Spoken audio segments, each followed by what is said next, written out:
제가 15년, 14년 전에 우리 교육국에서 우리 학생들을 데리고 유럽 비전 트립을 다녀왔었어요. 한번 아이들을 데리고 쭉 이런 이제 유럽의 6개국을 다녀왔었고, 또 이제 올해 코로나 때문에 항상 저희들이 움직이지 못하다가 지금 다시 이제 유럽 비전 트립을 시작하게 됐습니다. 우리 한번 자료집 받았죠? 네, 자료집 한번 보시면은 첫 장에 뭐라고 우리 주제가 써 있어요? 일어나 빛을 발하라. 한번 그 말씀 한번 읽어볼까요? 말씀. 이사야서 60장 1절 말씀. 준비 시작.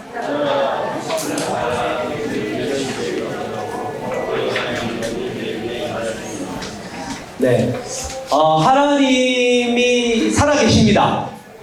하나님이 살아서 역사하고 계십니다. 하나님의 그 살아서 역사하시는 그분의 발자취가 굵직굵직하게 찍혀있는 곳이 유럽이에요, 유럽.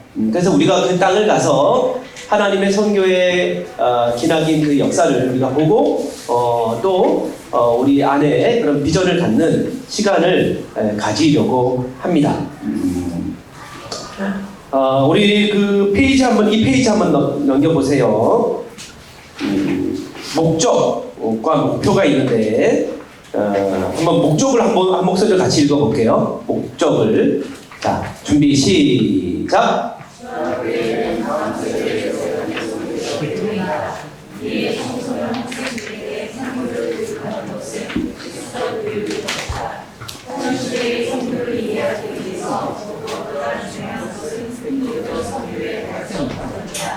서유럽 비전 트립을 통해 고대 및 중세 교회의 선교의 역사와 문화, 또 개혁교회의 선교의 역사와 문화를 탐방하고 현지 선교사님을 만나 현 시대의 선교에 대한 흐름을 이해하며 앞으로 나아갈 미래의 선교 방향을 조명하는 시간을 가진다. 이에 하나님의 선교의 발전 과정을 직접 눈으로 보며 기독교 역사의 찬란함을 경험하는 효과를 기대하고 나아가 주한교회의 선교적 마인드를 청소년 학생들이 가지게 되어 선교적 삶을 살아가는 그리스도의 제자로 거듭나는 것을 목적으로 한다. 하나님이 세상을 창조하셨어요. 하나님께서 인류를 하나님의 형상으로 창조하셨어요. 그런데 인간이 죄를 범하고 하나님을 떠난 거죠. 그래서 하나님이 창조하신 창조세계가 안 가지고 인간의 삶이 부패했어요. 하나님의 선교라는 것은 그렇게 하나님을 떠나 부패하고 망가진 세상을 복원하는 거예요. 완성하는 거예요. 하나님이 창조하신 그 아름다운 창조세계를 의와 사랑이, 생명이 넘칠되는 세계로 회복하는 것, 완성하는 것. 또 한번 따라해 봅시다. 나를, 인간을 하나님의 형상으로 회복하고 완성하는 것. 그게 이제 하나님의 창조의 목적이고 하나님 선교의 목적이에요. 근데 하나님이 그것을 어떻게 이루시냐면 하나님께서 하나님의 사람들을 부르시고 보내심으로 이루시는 거예요. 하나님 스스로가 성부 하나님께서 성자 하나님을 세상에 보내시고 또 성부와 성자 하나님께서 성령 하나님을 마가의 다락방에 보선적 성령으로 보내시고 또 성령께서 교회에 성도들을 부르시고 그들을 훈련시키셔서 세상 가운데 보내시는 거예요. 보내시는 목적은 뭐냐면 따라해보세요. 하나님을 알고 믿고 순종하며 하나님의 나라를 이루게 하기 위해서 누구를 보낸다고? 나를. 그래요. 나를, 우리를. 자, 이게 이제 하나님의 선교를 제가 설명드렸는데 이게 이론이 아니라는 거예요. 이게 어떤 지식이 아니라는 거예요. 이게 역사 속에 굵직굵직하게 발자취가 찍혀 있다는 거예요. 하나님께서 하나님의 선교를 이루시는 방법이 두 가지 은총을 사용하세요. 몇 가지 은총? 따라해봅시다. 특별 은총, 일반 은총. 또 하나님께서 그거 하나님의 뜻을 알리기 위해서 두 가지 계시를 사용해요. 첫 번째, 특별 계시. 번째는 일반 계시.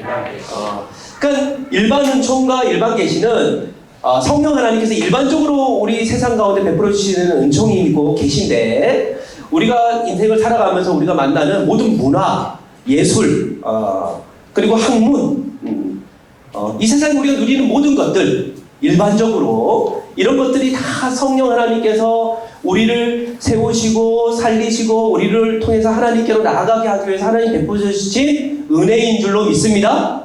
또 우리가 그런 것들을 통해서 자연을 보고 인간의 역사를 보고 문화를 보고 진선미를 이루고 가시는 놀라우신 창조주 하나님을 알게 되는 줄로 믿습니다. 그게 이제 하나님의 일반 은총, 일반 계시라는 거예요. 그러면 근데 이걸 통해서는 하나님을 우리가 분명히 하나님을 알 수는 있는데 분명히 알기보다는 희미하게 알게 된다는 거예요. 그래서 이제 하나님을 정확하게 알기 위해서 하나님께서 특별 은총과 특별 계시를 보내주신다는 거예요. 특별 은총과 특별 계시는 하나님의 말씀, 성경을 뜻해요. 뭘 뜻한다고요?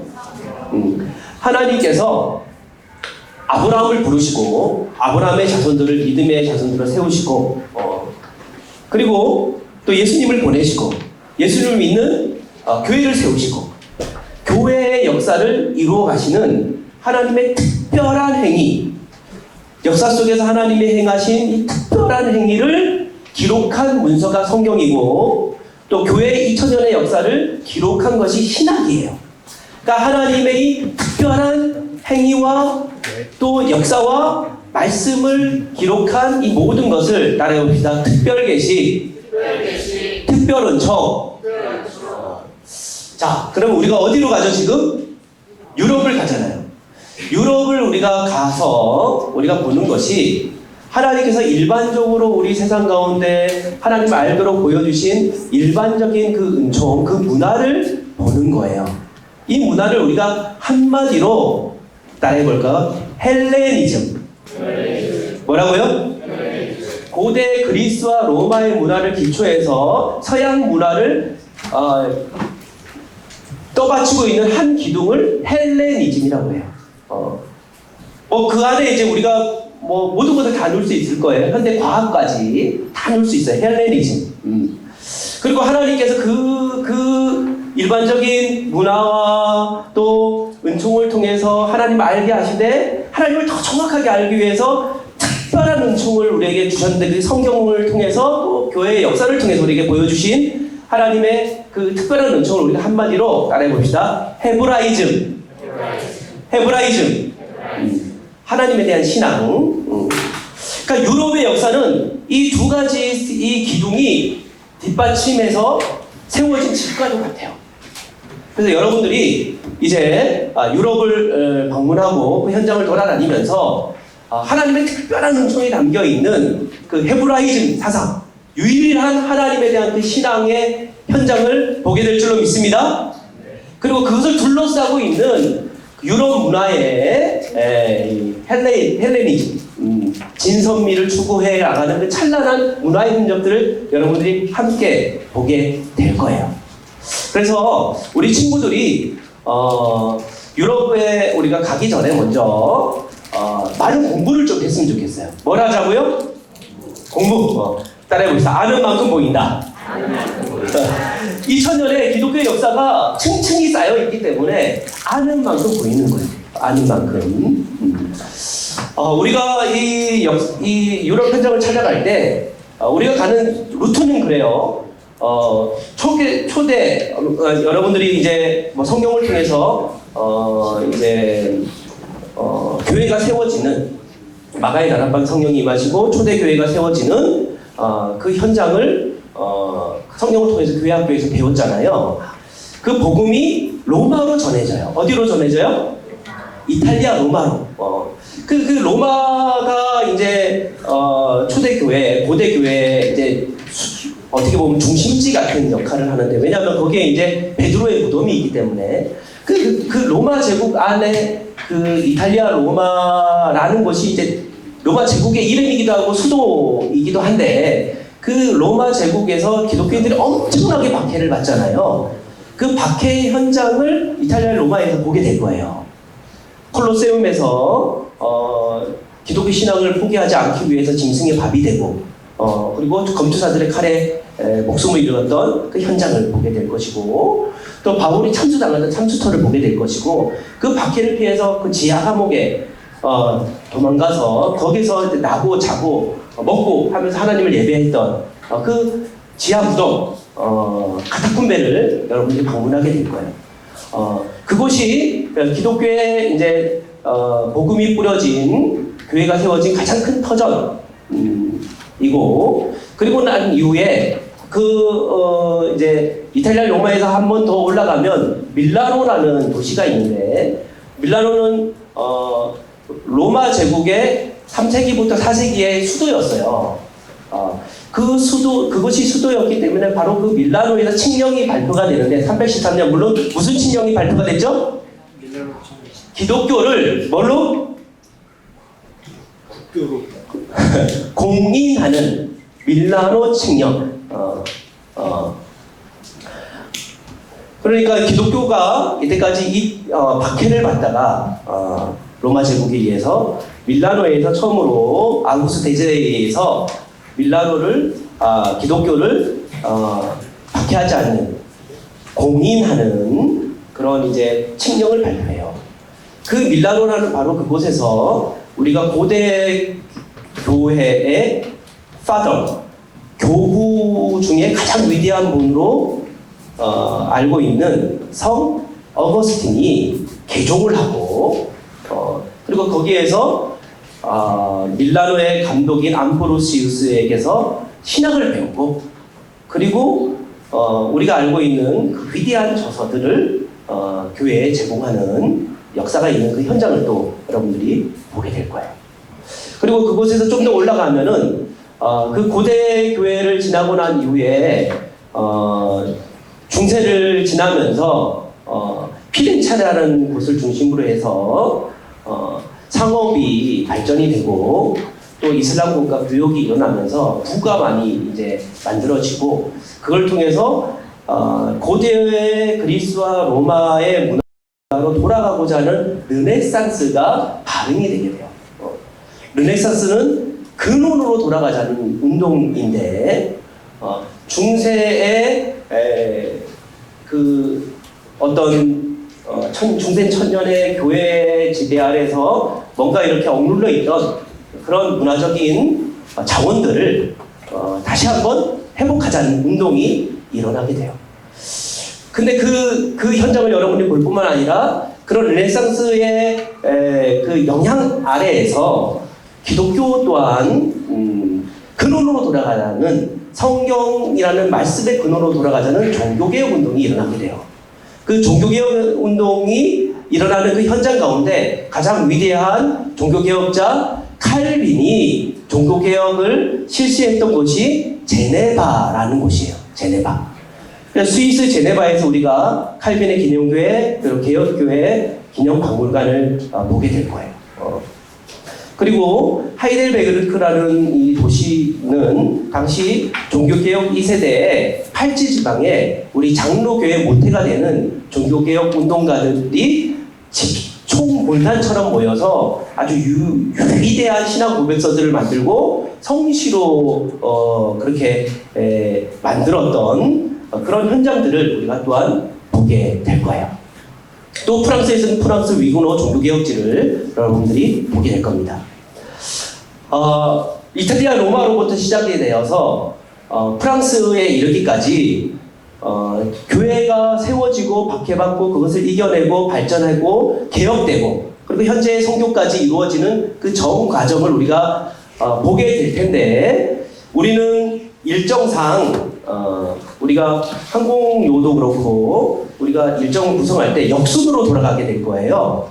프랑스부터 들어가서 스위스 제네바를 보고 그리고 이탈리아로 내려가서 이후에 팔찌지방 하이델베르크를 보게 될 거예요. 그러니까 여러분들이 우리가 역순으로 돌아가고는 있지만 우리가 초대교회의 그 성교의 역사를 이탈리아 로마로부터 차근차근 배우고 그 현장에 참여한다라는 그런 이제 분명한 이제 지식을 가지고 현장에 참여하면 훨씬 더 풍성한 비전 트립이 될 거라고 생각이 됩니다. 그리고 더 나아가 바로 이 하나님의 성교, 하나님을 알고 그리고 창조주 하나님의 말씀에 순종하면서 하나님의 나라, 의와 사랑이 넘치는 하나님의 나라를 건설하고자 하는 이 비전 가운데서 진과 선과 미를 확장해 나가는, 더 성장시켜 나가는, 발전시켜 나가는 그 유럽의 문화를 우리가 보게 될 거예요. 그러니까 곳곳마다 여러분들이 이제 관광지를 돌아다닐 텐데 그 관광지는 주로 이제 건축물을 보게 될 것이고 거기에 놀이와 문화를 보게 될 것이고 미술품들을 보게 될 거예요. 또 이제 뭐 조각품들을 보게 될 거예요. 그러니까 이 모든 것들 속에 이제 스며들어 있는 또 하나님의 일반적인 은총들을 그 은총들을 여러분들이 보고 경험하고 그리고 하나님을 찬미하고 또 예배하고 하는 그런 귀한 시간이 되었으면 좋겠습니다. 우리 한번 그래서 이제 우리 교육 일정을 한번 봐주세요.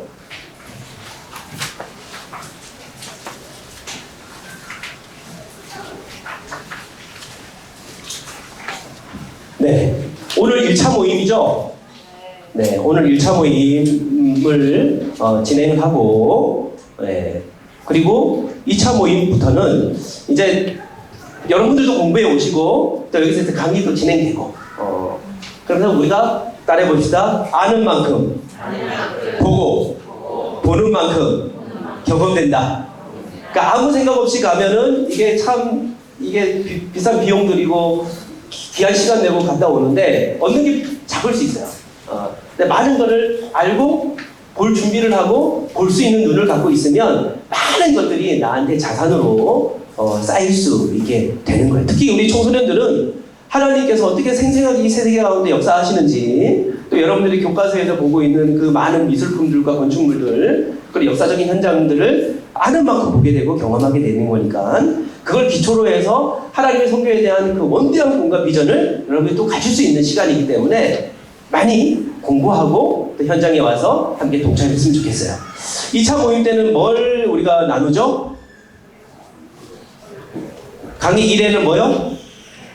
유럽의 역사. 그러니까 유럽의 역사가 로마 제국이 동로마 서로마로 나누어지고 서로마 제국이 이제 훈족이 서진하면서 게르만족이 일반적인 로마 제국 쪽으로 다 이제 훈족이 너무 어떻게 보면은 기마병들이 처음 보는 동양권의 사람들의 모습인데 서양 사람들이 처음 접하는 거예요. 그러니까 게르만족이 처음 보기에 너무 놀란 것 같아요. 그리고 전쟁이 게임이 안 되는 것 같고 그래서 이제 게르만족들이 야만족들이 이제 로마 제국을 경계를 뛰어넘어서 이제 로마 제국을 함락을 시키잖아요. 역사 속에서 보면. 그래서 서본트족에 의해서 로마 제국이 함락이 돼요. 그리고 뭐 프랑크족들이 뭐 이제 프랑스를 구성하고 앵글로색슨족도 들어오고 게르만족은 독일 쪽으로 들어가고 어쨌든 야만족의 이주의 역사와 로마족의 붕괴의 역사가 있는데 참 놀라운 거는 그 역사 전체를 통해서 유럽 제국에 들어온 모든 야만족들이 다 개종하고 기독교 국가들이 돼요. 그러니까 유럽의 역사는 기독교 복음이 전파되는 역사이기도 해요. 그러니까 그 역사를 통해서 역사를 훑어보면서 여러분들이 조금 깊이 유럽이라는 그 지대를 그 지역을 이해할 수 있게 되고 그리고 강의 두 번째로는 이제 여러분들이 프랑스에 대해서 좀 뭐 먼 나라 이웃 나라 만화를 보시든지 여러 가지로 좀 참고 자료를 보셔서 프랑스를 좀 더 이해하는 그런 시간이 됐으면 좋겠고 세 번째 모임에는 여러분들이 곳곳에 가면서 이제 미술의 역사를 이렇게 훑어보게 되기 때문에 유럽의 미술을 좀 보시고 또 스위스와 오스트리아를 좀 배우는 시간 그리고 네 번째 모임은 유럽의 건축물들을 좀 살펴보면서 여러분들이 그 성당을 중심으로 해서 건축물들을 보게 될 거기 때문에 그걸 배우고 또 로마를 또 여러분들이 함께 알아가는 시간이 됐으면 좋겠습니다. 그리고 마지막 5차 모임 때는 하나님의 성교의 관점에서 우리가 비전 트립을 가는데 그 하나님 성교의 관점에서 우리가 유럽의 비전 트립을 어떻게 진행해야 되는지를 함께 나누고 그리고 독일에 대해서 여러분들이 간략하게 살펴보는 그런 시간을 갖고자 합니다. 바라기는 이번 유럽 비전 트립을 통해서 여러분들이 하나님께서 이 세계 내에 살아 역사하셨다는 거, 지금도 살아 역사하신다는 거, 그리고 현장을 다녀와서 우리 또한 하나님의 선교에 동참하는 그런 비전을 품는 시간이 되었으면 좋겠습니다. 네.